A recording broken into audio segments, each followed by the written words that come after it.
निरंतर शास्त्र स्वाध्याय में उपयोग लगाना चाहिए, स्वाध्याय करना चाहिए। इसी बात के लिए भगवती आराधना ग्रंथ की गाथा 10 में कहा है, चरणमितं जो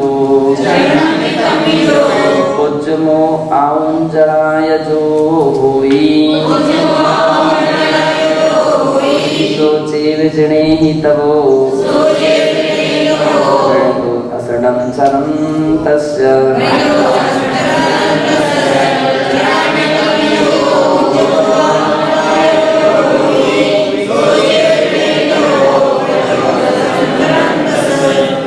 कह रहे हैं चरणमितं जो उज्जमो आउंजणाय जो होई, अर्थात आउंजणा जो कर्तव्य करने योग्य नहीं होते हैं, ऐसे अकर्तव्यों के त्याग रूप जो चारित्र में उद्योग होना, चरणमितं उज्जमो, चरण में यानी आचरण में जो उद्यम होना है और तथा उसे निश्चल रूप से करने वाले उस उद्योग व उपयोग, दो बातें कही हैं, उज्जमो और उपयुक्तो। आउंजणाय जो हुई सो चेव जड़ई तबो भणिदो असंडणम चरंतस्से, उसके लिए आचार्य महाराज ने क्या कहा है, तप कहा है, उसके लिए जैनेन्द्र भगवान ने तप कहा है। अथवा आत्मानं आत्मनि आत्मना संधत्ते इति अध्यात्मं तदेव तपः। आत्मनि आत्मनं आत्मना, तीन विभक्तियां हैं। आत्मनः यानी तृतीया, आत्मा के द्वारा, आत्मनि आत्मा में, और आत्मानं आत्मा को जो लगाना है उसको अध्यात्म में तप कहा जाता है। अथवा समस्त द्रव्य इच्छा निवृत्ति लक्षण तपः, संपूर्ण प्रकार की बाह्य द्रव्यों की इच्छा का निरोध हो जाना, उससे निवृत्ति हो जाना, ये जिसका लक्षण है उसका नाम तप है। आपकी क्या इच्छा है, हमारी क्या इच्छा है, और कुछ लौकिक इच्छा नहीं, केवल अपनी इच्छा क्या है, कर्मों की निर्जरा निर्वाण की प्राप्ति, ये हमारा मुख्य लक्ष्य है। अपनी आत्मा स्वभाव की प्राप्ति ये अपना मुख्य लक्ष्य है। इसके अलावा मेरी कोई इच्छा नहीं। ऐसी बाह्य जो द्रव्य हैं, बाह्य पदार्थ हैं, बाह्य सामग्रियां हैं, आमतौर पर लोग तो संसार में इसलिए भटकते हैं, कभी किसी की कुछ इच्छा, कभी किसी की कुछ इच्छा, तो जब तक ये सब इच्छाएं चलती रहेंगी तब तक आत्म साधना नहीं हो सकती है। आत्म साधना के लिए इन सारी इच्छाओं को तो छोड़ना ही पड़ेगा, क्योंकि जो लोगों के अंदर में इस प्रकार की इच्छाएं बनी रहती हैं तो इच्छाएं हैं। यूं कहा जाता है इच्छा का कभी अंत नहीं होता है। अगर संत जन अपने ज्ञान से, अपने विवेक से ब्रेक ना लगाएं तो उसका कभी अंत नहीं होता है। जैसे कि भूखे व्यक्ति के लिए इच्छा हुई 2 रोटी की हुई, 2 रोटी हुई मिली तो फिर पानी की इच्छा हुई, पानी मिला तो कपड़े की इच्छा हो गई, कपड़ा मिला तो मकान की चिंता हो गई, मकान मिला तो दुकान की इच्छा हो गई, दुकान मिली तो फिर माल की इच्छा कहीं और, इस प्रकार से तो बढ़ती जाती, उसकी कभी पूर्ति नहीं होती है। योगियों के पास केवल एकमात्र स्वाध्याय एक ऐसी वस्तु है। क्या चीज है? स्वाध्याय, तत्व ज्ञान। जब व्यक्ति के जीवन में अंतर में प्रवेश करता है और आत्मसात होता है तो उसकी समस्त इच्छाएं समाप्त होने लगती हैं। फिर वो इच्छाएं उसकी समाप्त होने लगती हैं, कुछ क्या करना है, किसके लिए करना है, क्या आवश्यकता है, इस प्रकार की उसकी स्थितियां खड़ी होने लगती हैं। भाई आप देखिए, कुछ लोगों की अभिलाषा रहती है कि हमारा बहुत अच्छा नाम हो। तत्वज्ञानी जीव क्या सोचता है, नाम किसका, एक पुद्गल का, एक पुद्गल का नाम। आज आत्मा इस पुद्गल में है, इस शरीर में है, कल अपनी आत्मा किसी दूसरे शरीर में पहुंचेगी, तब इस नाम से हमको क्या फायदा हुआ। फोटो बहुत अच्छी खींचे, फोटो अच्छी निकली, लेकिन वो फोटो कितने समय तक काम में आएंगे। जब तत्व ज्ञान होता है व्यक्ति के अंदर में, तो उसके अंदर में इस प्रकार की भावनाएं जगती हैं कि समस्त अभिलाषाएं जो हैं वो धीरे धीरे क्या होने लगती हैं, उसकी समाप्त होने लगती है। जैसे जैसे ज्ञान की वृद्धि होती जाती है, वैसे वैसे उसकी समस्त लौकिक भावनाएं, इच्छाएं, अभिलाषाएं सब समाप्त होती जाती हैं। और जैसे जैसे अभिलाषाएं बढ़ती हैं, वैसे वैसे उसका तत्व ज्ञान शून्य होता जाता है। एक हमेशा ध्यान रखना कि बाह्य इच्छाएं प्रारंभ हो रही, बाह्य लोकेशनाएं प्रारंभ हो रही, बाह्य अभिलाषाएं प्रारंभ हो रही हैं, तो उसकी आध्यात्मिक ज्ञान जो था वो समाप्त होता जा रहा है। तो आध्यात्मिक साधना करने वाले जो व्यक्ति साधक हैं, उनको सबसे बड़ी बातें हैं इच्छाओं का निरोध होना चाहिए, इच्छाओं पर ब्रेक होना चाहिए। इसका नाम है तप। ये सबसे बड़ी तपस्या है। उपवास नहीं कर रहे हैं, बिना उपवास के भी तपस्या है, बिना नीरस के भी तपस्या चल रही है, बिना कायक क्लेश के भी तपस्या चल रही है, और ये लौकिक इच्छा नहीं, इच्छा निरोधा तप। तो बतला रहे हैं बहिर्द्रव्य इच्छा, बाह्य द्रव्य की जो इच्छा है उससे निवृत्ति है, जिसका लक्षण उसका नाम तप। उत्तम से अनगार धर्मामृते, धर्म अनगार धर्मामृत के 7वें अध्याय के दूसरे श्लोक में कहा है तपो मनोक्ष कायानाम तपना संनिरोधना निरुच्यते दृगाद्याविर भावाइच्छा निरोधनम।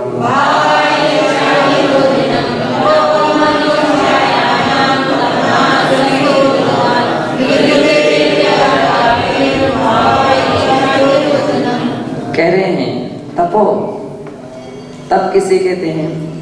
मनो अक्षकायानाम तपनात् सर्वनिरोधन।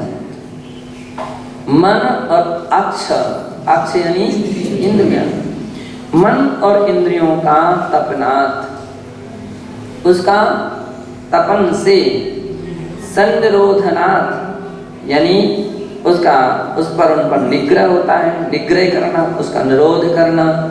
मन जहाँ जा रहा है उस पर ब्रेक रखना, अंकुश रखना, मन को नहीं जाने देना। इंद्रियां जहाँ जा रही, जाना चाहती हैं, वहाँ पर नहीं जाने देना। अब अपने पास क्या तरीका है? क्या तरीका है कि हम अपनी इच्छाओं को कंट्रोल कर सकें, अपनी इच्छाओं पर ब्रेक लगा सकें? तो केवल एक ही तरीका है। क्या है?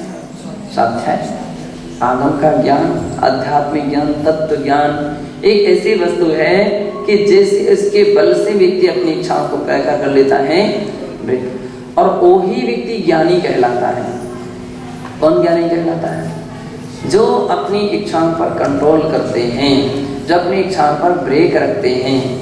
जिनके ब्रेक नहीं होते हैं, कंट्रोल नहीं होते हैं, अब उसका ज्ञान से क्या फायदा, उसके ज्ञान से क्या फायदा?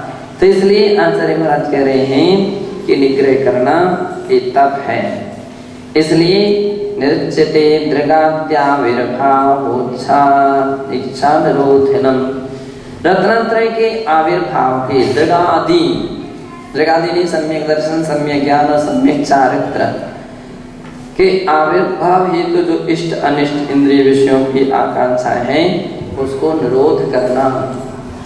जैसे जैसे रत्नात्रय की ओर व्यक्ति का उपयोग जाएगा तो लौकिक इच्छाओं से हमारी समाप्त होती जाएंगी, और लौकिक पदार्थों की ओर, लौकिक वस्तुओं की ओर अपना उपयोग जाएगा तो उसकी रत्नात्रय साधना समाप्त होगी। तो दो काम एक साथ नहीं हो सकते कि ये भी बना रहे और वो भी बना रहे, तो एक एक समय में कुछ होगा। इसलिए कहते हैं उसका निरोध का नाम आकांक्षाओं का इच्छा निरोधनम तपः। इस प्रकार की इच्छाओं का निरोध का नाम तप है। यथाशक्ति मोक्ष मार्गानुकूल काय क्लेशानुष्ठानम तपः इत्यपि लक्षणम आचार्य सर्वार्थ सिद्धो राजमार्तिके च कृतम अस्ति।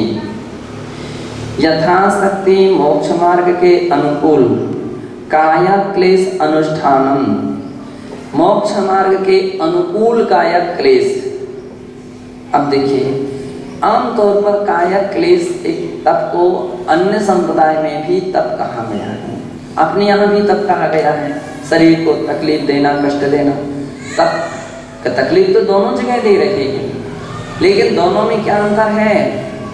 अंतर ये है कि यहाँ पर मोक्ष मार्ग के अनुकूल जो शरीर की तपन, शरीर को तपाया जा रहा है, काया क्लेश किया जा रहा है मोक्ष मार्ग के अनुकूल, और दूसरी जगह मोक्ष मार्ग की बात ही नहीं है, मोक्ष मार्ग की कोई चर्चा ही नहीं है, उद्देश्य ही नहीं, लक्ष्य ही नहीं है, तो फिर वो तो पूरा काया क्लेश है, शरीर को सुखाना है। साधु जन जो इतनी तपस्या करते हैं, ठंडी सहन करते हैं, गर्मी सहन करते हैं, मच्छर की बाधा और कंकर कितने प्रकार के 22 प्रकार के परिश्रमों को सहन करते हैं। तो इसलिए आचार्य महाराज ने कहा कि काया क्लेश का केवल इतना ही नहीं कि आप जाकर के अग्नि में जाकर के बैठ जाओ, हो गया काया क्लेश, सबसे बड़ा काया क्लेश है। ऐसी कोई काया क्लेश नहीं है। काया क्लेश क्या कहलाता है? काया क्लेश का अर्थ है जो मोक्ष मार्ग के अनुकूल काया क्लेश, जैसे मोक्ष मार्ग का विघटन ना हो, मोक्ष मार्ग बाधक ना हो। अब मोक्ष मार्ग में कौन से तप की काया क्लेश कहाँ, आपको सोचना चाहिए। तो हमारे यहाँ तो इसी का नाम काया क्लेश कहाँ है कि पैदल चलते हैं तो पैर छिल जाते हैं, घुटने दर्द करने लगते हैं, कमर दर्द करने लगती है, ठंडी गर्मी की धूप लगती है, ठंडी लगती है, आदि आदि प्रकार की जो तकलीफें होती हैं, कष्ट होते हैं, उन सबको सहन करना, भूख प्यास लगती है, अंतरायों का पालन करना पड़ता है, उसको सहन करना, समता से सहन करना, एक काया क्लेश है। रोग हो गया है, बीमारी हो गई, हाय हाय नहीं करना है, हाय हाय में व्यक्ति लगा हुआ है, क्या तुम्हारी साधना, क्या वैराग्य, क्या चिंतन, क्या ज्ञान, क्या अध्ययन, नहीं, हाय हाय नहीं करना, क्षमता के साथ, शांति के साथ, विवेक के साथ उसको सहन भी करना। और यथाविधि ये भी पक्का है कि साधुजन कुछ ऐसे भी काम हो सकते जिसके लिए कोई कुशल सेवक भक्त अगर मान लीजिए उपचार कर रहा है तो गुरु की आज्ञा से उपचार भी कराना चाहिए। ऐसा भी नहीं कि उपचार भी नहीं किया जा सकता, नहीं, जितना संभव है। अब सब कुछ करने के उपरांत भी यदि अपन को लाभ ना मिले तब क्या समता कर्म का उदय समझ करके समता भाव रखना ही सबसे बड़ा ज्ञान है, सबसे बड़ा विवेक है। तो इसलिए यहाँ पर यूँ कहा कि मोक्ष मार्ग के अनुकूल काया क्लेश अनुष्ठानम, मोक्ष मार्ग के अनुकूल जो काया शरीर के क्लेश का यानी कष्ट का सहन करना, इसका नाम तप है। क्या नाम है इसका नाम? अब देखिए, कभी कभी कुछ लोगों को लगता है, अब देखो सुबह से 3 बजे से उठो, पढ़ो, लिखो, समय करो, प्रतिक्रमण करो, अब जो ही करते रहें। हाँ, यही तो करना है। हम तो थक जाते हैं, हाँ थकेंगे तो सही, जब तक अभ्यास नहीं है तो थक जाएंगे, लेकिन जैसे जैसे अभ्यास होता चला जाएगा तो फिर व्यक्ति की उसको आनंद आने लग जाएगा, उसको थकान दूर हो जाएगी, है ना। तो जैसे जैसे ज्ञान का भगवान महावीर स्वामी ने जो विधि बतलाई है उस विधि के अनुसार तो चलना ही पड़ेगा, बिना उसके तो नहीं चल सकते। तुम चाहो कि हम कुछ भी ना करें, आराम से सोते रहें, कर्मों की नजर नहीं हो सकती है, कर्मों की नजर नहीं हो सकती। तो कितनी विधि बतलाई कि इतने टाइम आप ही कृति कर्म करो, ही कृति कर्म करो, ही क्रिया करो, ही क्रिया करो, सारी विधि बतलाते बतलाते, और उन सारी विधि के पीछे क्या छिपा हुआ है? समता भाव। इस सबकी विधि के पीछे छिपी हुई भूमिका है विवेक ज्ञान छिपा हुआ है। आपकी सामायिक भी समता के साथ होना चाहिए, प्रतिक्रमण में भी समता बनी रहना चाहिए, आपकी स्वाध्याय में भी समता बनी रहना चाहिए, आहार शरिया में भी समता बनी रहनी चाहिए। आप देखिए हर क्रियाओं में, बुखार आ गया तो भी समता बनी रहे, है ना। तो ये सारी की सारी परिस्थिति में क्या छिपा हुआ है? अंत में जाकर के समता भाव भी छिपा हुआ है। ये मोक्ष मार्ग, समता ही मोक्ष मार्ग है। अब मोक्ष मार्ग की पद्धतियां, जब व्यक्ति के अंदर ज्ञान आ जाता है ना, तो फिर उसको लगने लगता हो भगवान तीर्थंकर महावीर स्वामी ने ये जो विधि बतलाई है, हम इस विधि के अनुसार चलेंगे तभी कर्मों का क्षय होगा, तभी मोक्ष या निर्वाण की प्राप्ति होगी। और जो व्यक्ति इसके अनुसार नहीं चलेगा, अपने हिसाब से चलने लग जाए, अपने मन के हिसाब से चलने लग जाए, तो उसके लिए क्या मोक्ष मिल जाएगा? क्या उसको कभी मोक्ष नहीं मिलने वाला, उसको कभी मोक्ष नहीं मिल सकता। अपने यहाँ इस प्रकार की विधि दी है।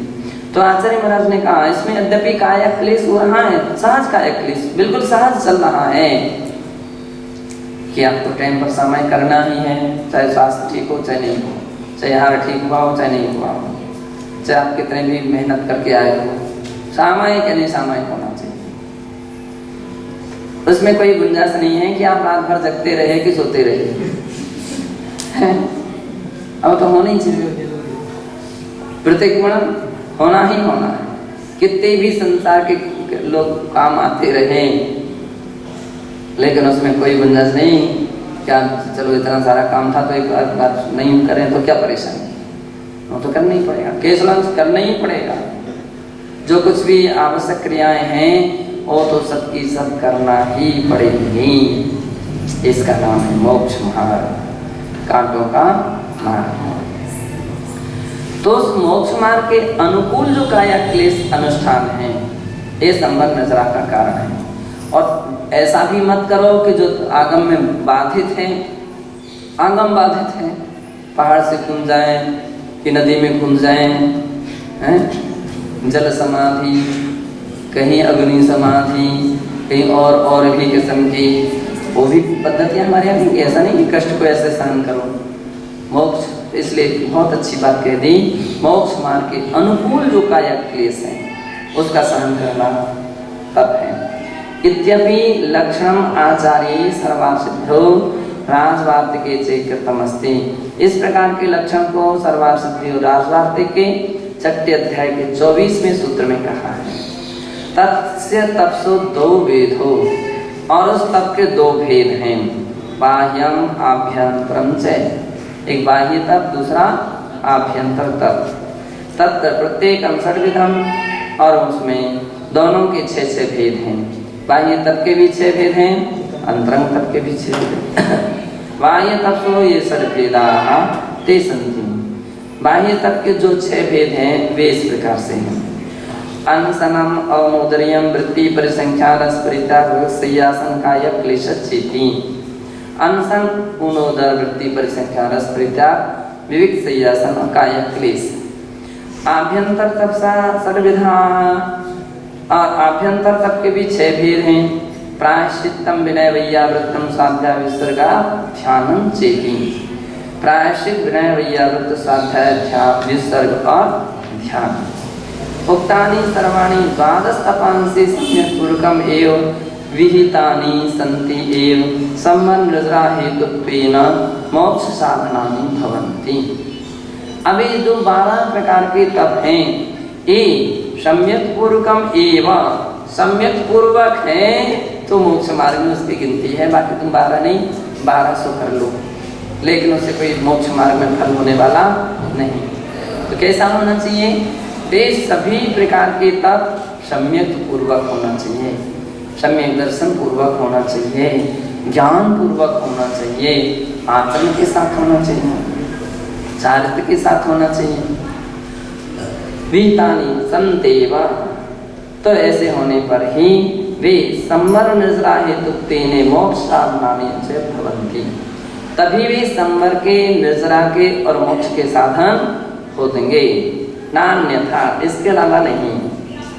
मिथ्यात्वयुक्तम तपस्तु बाल तपाति संज्ञा विभर्ति। जिस व्यक्ति के पास सम्यक दर्शन नहीं होता है और वो बहुत सारी तपस्या करता है तो उसके तप का नाम क्या है? बाल तप। मिथ्या तो परत तप, मिथ्या तप ऐसा। अतः सम्यक तपा साधनम श्रेयस्करम। इसलिए मोक्ष मार्ग में तो सम्यक दर्शन पूर्वक किया गया जो सच्चा तप है वही श्रेयस्कर है। उत्तम से भगवती आराधना ग्रंथ की गाथा 1467 से 1468 दोनों गाथा में उसके स्वरूप को इस प्रकार से कहा है। तम नत्थि जम न लब्धै तमसा सम्मं कयेन पुरीशस्य अग्गीवतणं जलियो कम्मत्तणं दहदीय तवग्गी।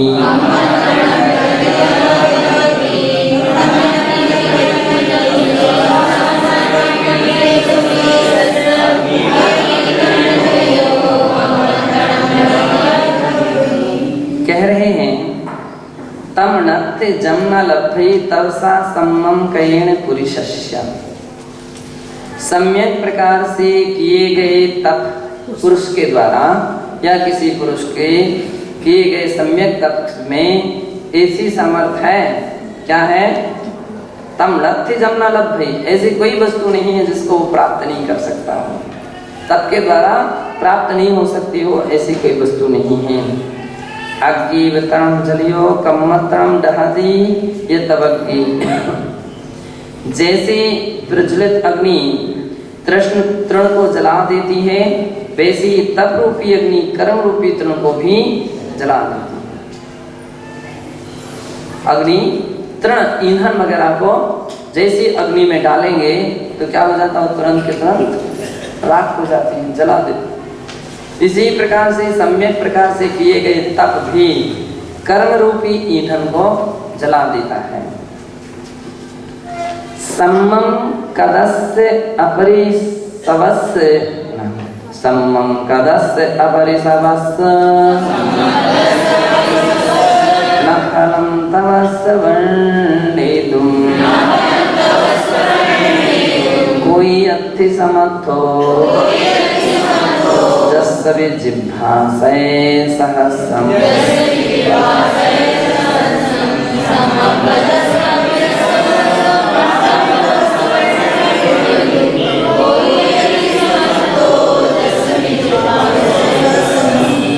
सम्यक प्रकार से किए गए तप की महिमा बतलाते हैं कि सम्मं कदस्य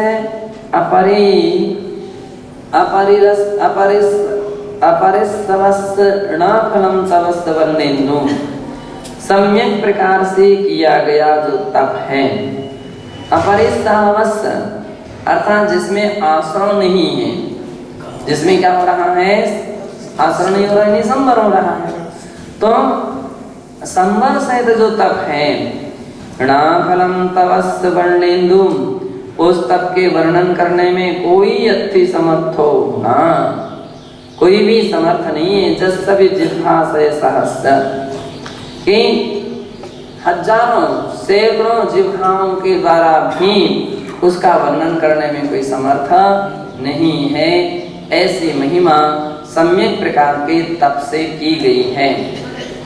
एक बात और ध्यान रखना है, तप का अर्थ केवल जो अपन ने अनशन उन्नोदर का उतना ही नहीं, चर्या भी एक तपस्या है। चर्या भी एक क्या है? तपस्या है।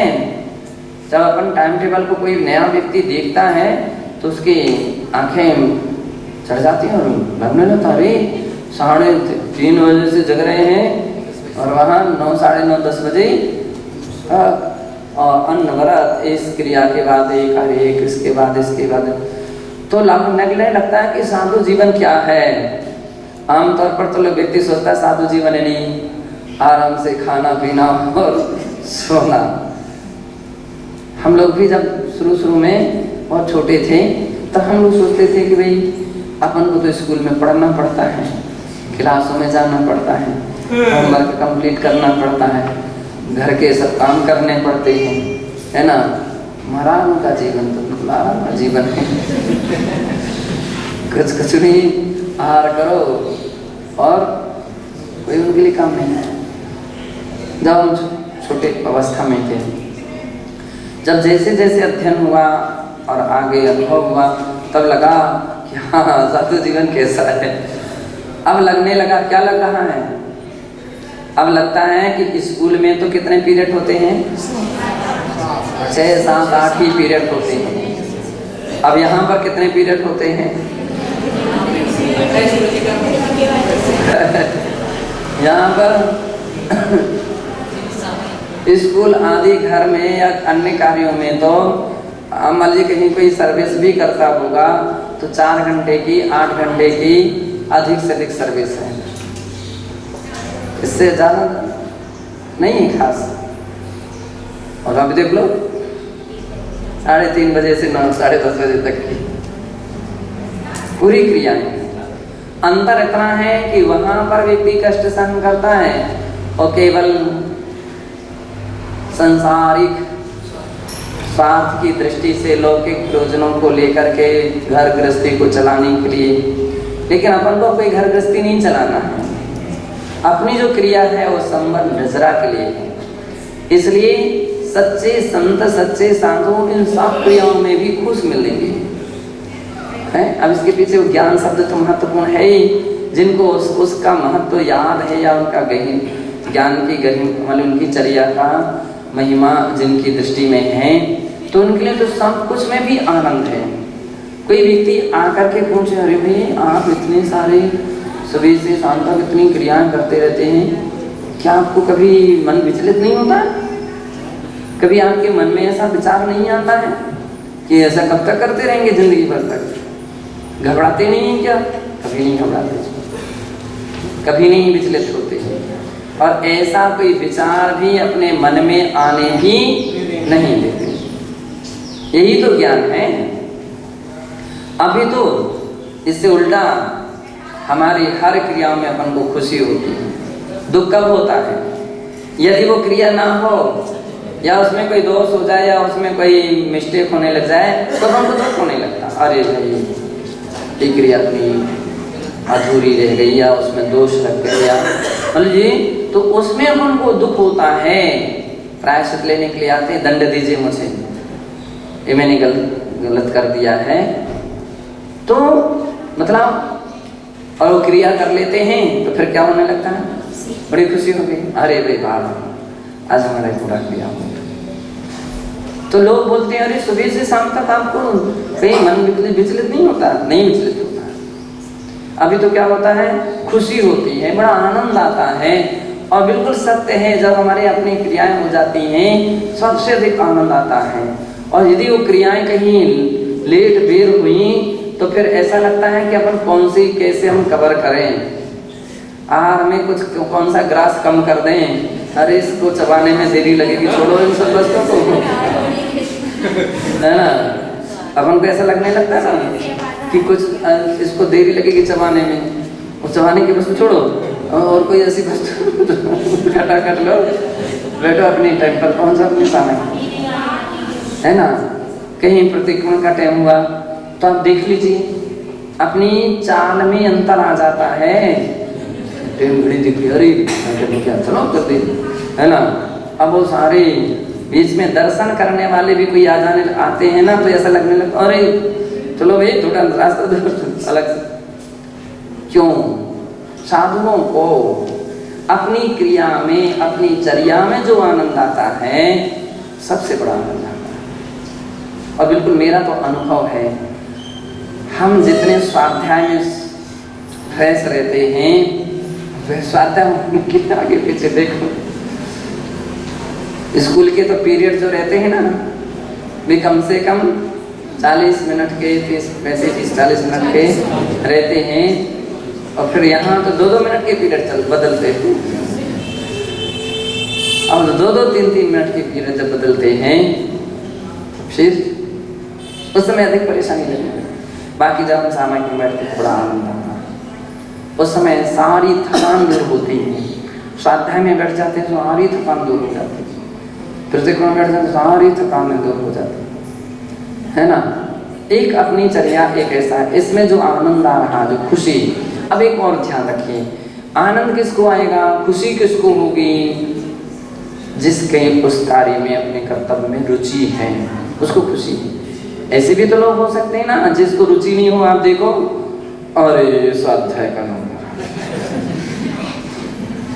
अरे क्लास का नंबर आ गया, अब सामने करने, चलो भैया उठो।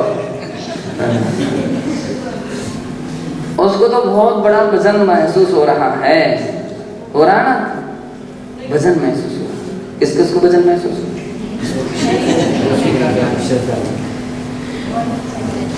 है ना। अभी तो क्या होती, बड़ी खुशी होती है। तो अपन को यहाँ पर इस बात के लिए ध्यान रखना चाहिए कि सम्यक प्रकार से किया गया जो तप है उससे कर्मों का आश्रय रहित होता है, प्रसन्नता है ना, सावधानता है। हम नहीं चाहते हैं कि अपनी इस साधना में कोई कमी रहे, उसमें कोई दोष लगे, किसी प्रकार की इसमें कोई त्रुटि रहे, अपन नहीं चाहते हैं।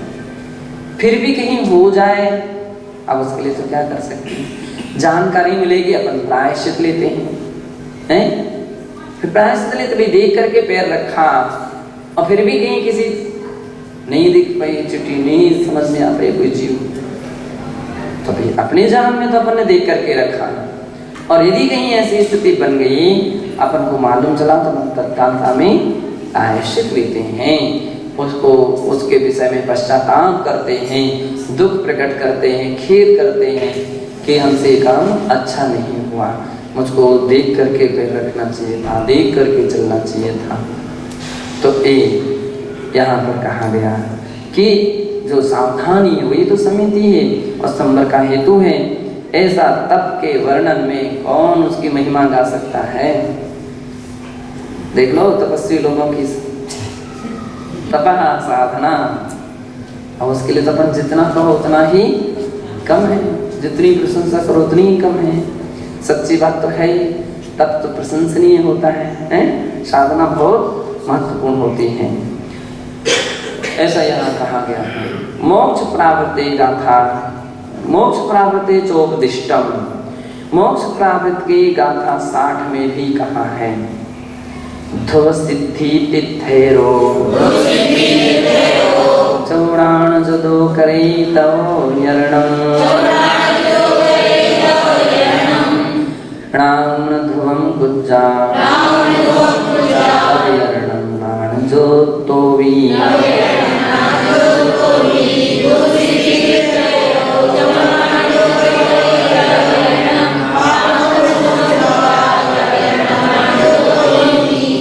अब देखिए, पहली बात कही थी सम्यक दर्शन की महत्वता, तब वही है जो सम्यक दर्शन के साथ किया जाएगा। सम्यक दर्शन के बिना किया गया तप नहीं है, मोक्ष मार्ग में उसका कोई स्थान नहीं है। अब यहाँ दूसरी बात कह रहे हैं, धो सिद्धि तिथेरो चौड़ान जदो, 4 ज्ञान के धारी तीर्थंकरों के यद्यपि सिद्धि ध्रुव उनका मोक्ष होना निश्चित है, लेकिन फिर भी तब यरणम का करे तपस्या करते हैं। ज्ञान है तो इसका मतलब ये थोड़ी कि तपस्या की आवश्यकता नहीं पड़ रही, केवल आखिर मात्र ज्ञान से ही मोक्ष हो जाएगा। ज्ञान है कि दाल रोटी खाने से पेट भर जाता है, पानी पीने से प्यास बुझ जाती है, दवाई खाने से बीमारी ठीक हो जाती है, अमुक दवाई खाने से अमुक बीमारी, लेकिन केवल जानकारी से कोई पेट नहीं भर रहा है और ना कोई उसकी रोग बीमारी ठीक हो रही है। उसके लिए तदनुरूप तो आचरण करना ही पड़ेगा। तो ऐसे ज्ञान के धारी भगवान तीर्थंकर भी तपस्या करते हैं। राम ध्रुवम कुज्जा तब यरणम नान जुत्तो भी, इस प्रकार से राम जान करके ध्रुवम कुज्जा तब यरणम नान जुत्तो भी, प्राण जुत्तो भी ज्ञान से युक्त होते हुए भी तब यरणम कुज्जा तपस्रण करना चाहिए, तब यथाशक्ति करना चाहिए। इस प्रकार की शक्ति के अनुसार करना चाहिए, शक्ति से कम भी नहीं और शक्ति से अधिक भी नहीं, लेकिन करना चाहिए, शक्ति को नहीं छिपाना चाहिए। तपस्त्रणे स्वाशक्ति निगूहनम नैव विधेयम, कह रहे हैं तपस्रण में स्वाशक्ति निगूहनम नैव विधेयम, अपनी शक्ति नहीं छिपाना चाहिए। क्या करना चाहिए? जाग रहे हैं ना, सो तो नहीं रहे हैं।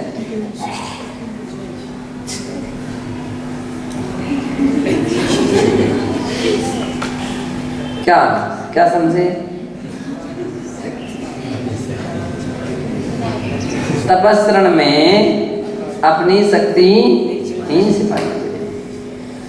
कह रहे हैं तपस्ने स्वशक्ति निगूहनम नैव विधेयम। तपस्रण में अपनी शक्ति को नहीं छिपाना चाहिए। स्वपूर्ण शक्ति अनुरूपम तपो विधेयमिति।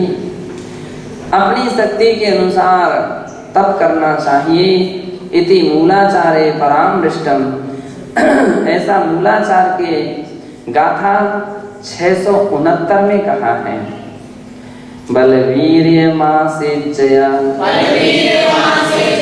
वित्ते काले शरीर संहननम् काओ सग्गम कुज्जा इमेद दोषे परिहरन्तो।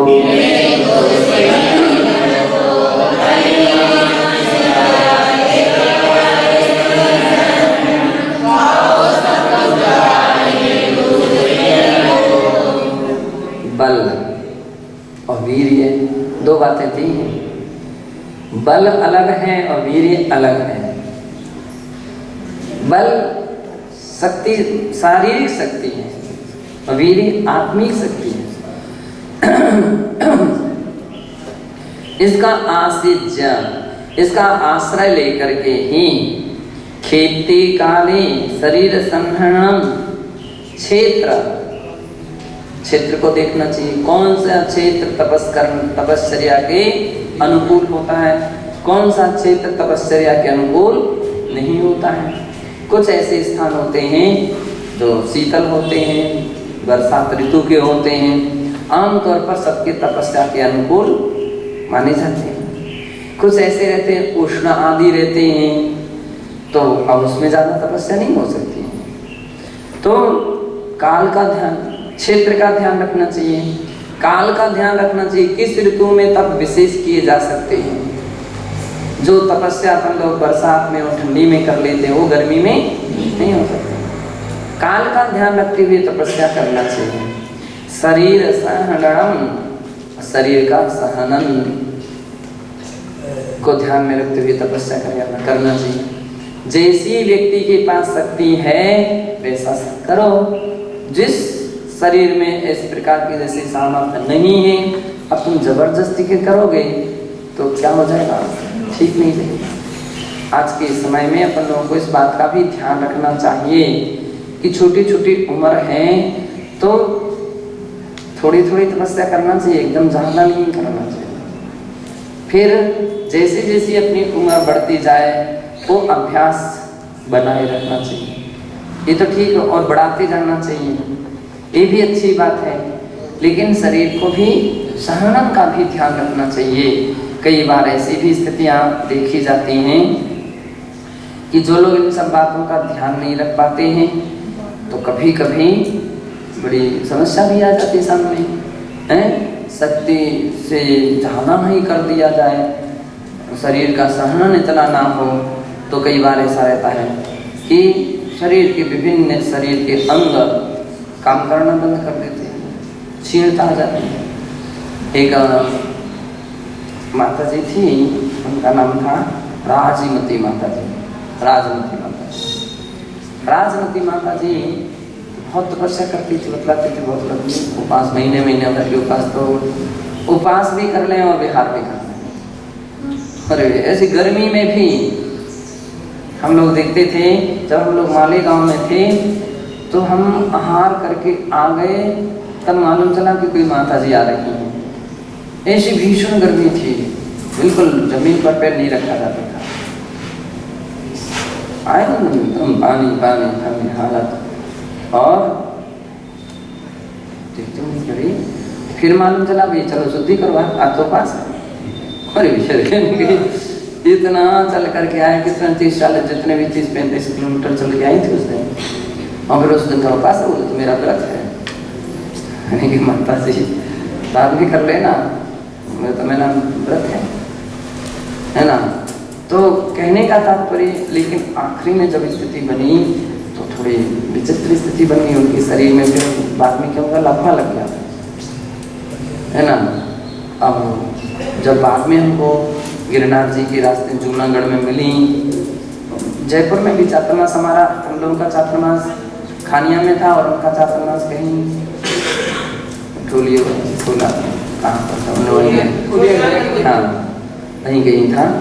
तो अब तो चलती नहीं आता, पकड़ पकड़ करके घिसट घिसट करके रखती थी। महाराज उस समय हमेशा बोलते थे, बेटा ज़्यादा तक नहीं करो, उतना ही करो, थोड़ा करो। देखिए अपन को अपनी ज़िंदगी में अपना जीवन पूरा सही तरह से संयम का साधना चलती रहे, सबसे बड़ी बात ये है। भरत सागर जी महाराज हमेशा एक बात कहते थे कि भली चींटी की चाल चलते रहें लेकिन मंजिल तक चलते चले, कहीं बीच में अवरोध ना आए, ऐसा अभिप्राय रखते थे। बता देते थे कि अपनी जो साधना हो ज़्यादा नहीं कर सकते हैं तो जो है उतनी तो अनवरत चलती रहे। ये भावना सब साधुओं के बीच में, मन में ये भावना होनी चाहिए कि अपन को प्रमाद भी नहीं आना देना, शक्ति से जा कम भी नहीं करना, तो शक्ति से अधिक भी नहीं करना चाहिए। तो बतला रहे हैं वल वीर मास्तन शरीर संगणम काउ सब कुज्जा इमेदु दोषे परिहरता। तो कायुसर्ग यानी वो तप करना चाहिए, कायुसर्ग नाम का तप है, ऐसे तप को करना चाहिए और उसमें भी दोषी परिहरण, तो दोषों का भी परिहार करना चाहिए, उनसे बचने का प्रयास करना चाहिए। भगवती आराधना ग्रंथे चे समर्थितम एतत्, भगवती आराधना ग्रंथ में भी गाथा 1448 में इस बात का समर्थन किया है। वहां पर कहा है अपाय वंचियो तेन कोई वीर्यं च गुह्यं भवति सहशीलदाये जीवो बन्धुदेहो आसदवेदन्यम्।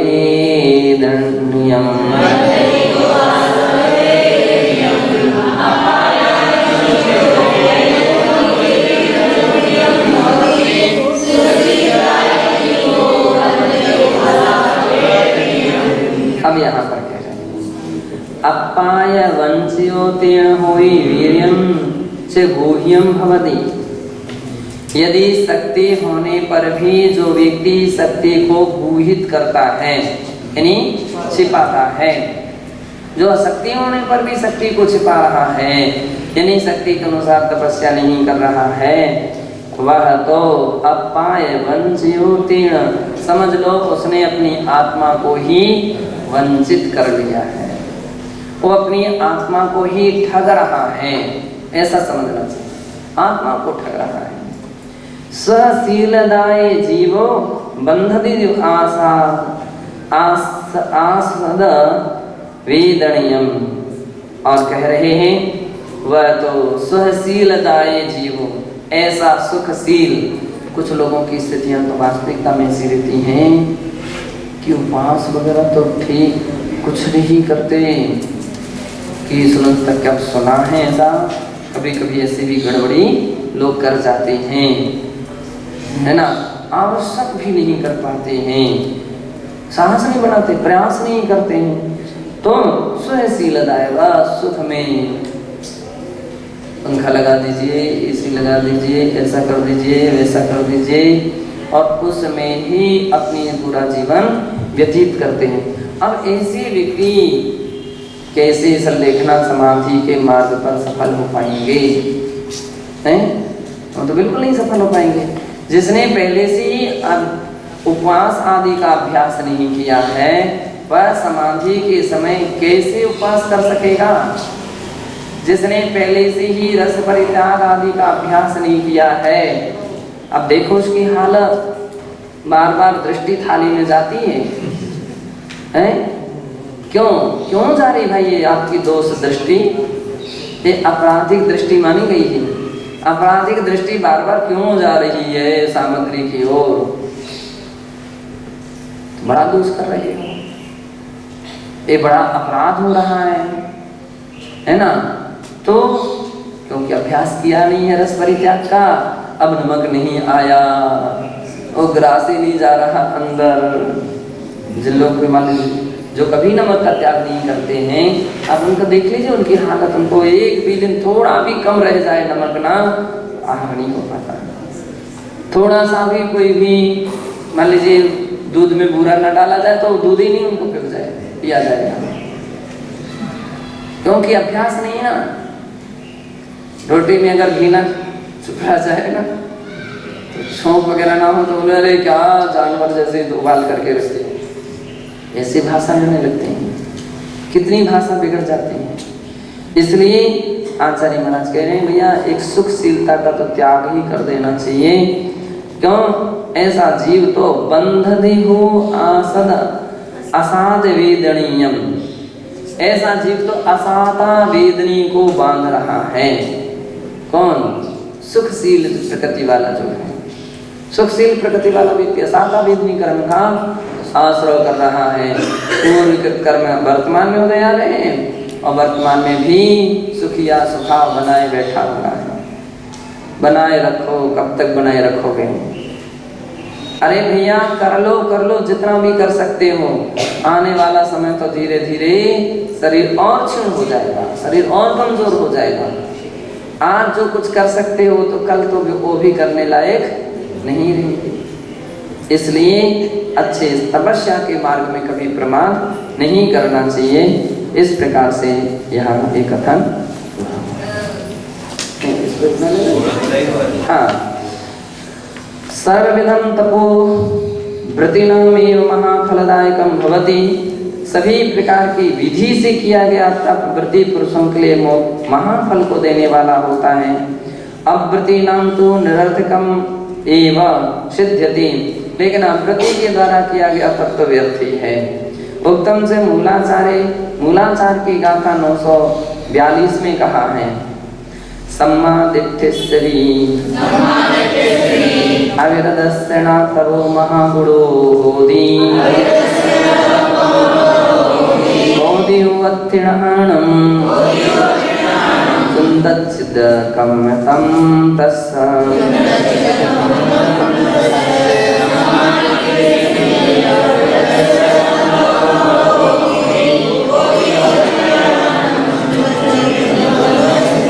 सम्मादित्य से अविरदस्य, यानी अविरत सम्यक दृष्टि जीव के तबो ना महागुणम होदी, उसका तप महागुणों को प्रदान करने वाला नहीं होता है।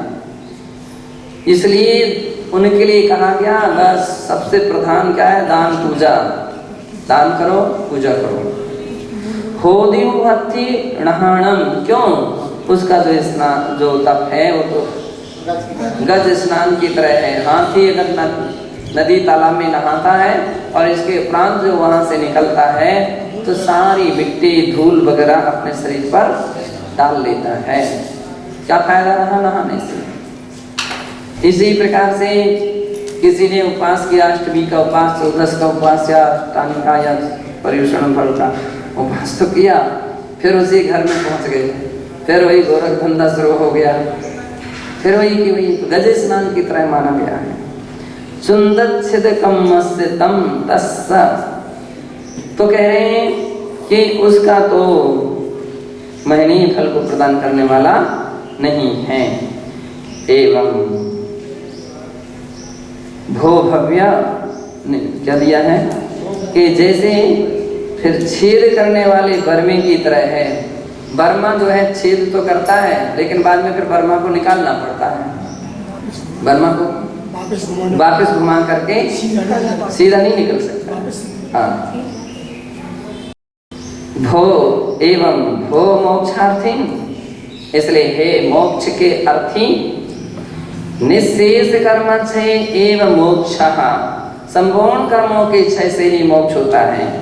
साचे क्रमशः तपस्वी वह भी क्रमशः की गई तपस्या के द्वारा ही होता है। इति दृष्टया, इस दृष्टि से तपा स्वरूपम विहाय, तप के स्वरूप को समझ करके अनुगूहित शक्ति भूत्वा, शक्ति को न छिपाते हुए नित्यं तपस्रणे प्रयतस्वेति। नित्य हमेशा तपस्रण में प्रयत्न करो, ऐसा गाथायास तात्पर्यम, ऐसा गाथा का तात्पर्य है। ऐसा यहाँ पर जानना चाहिए कि अपन को शक्ति के नाम से पाते हुए सम्यक मोक्ष मार्ग के अनुकूल तपस्या करते रहना चाहिए।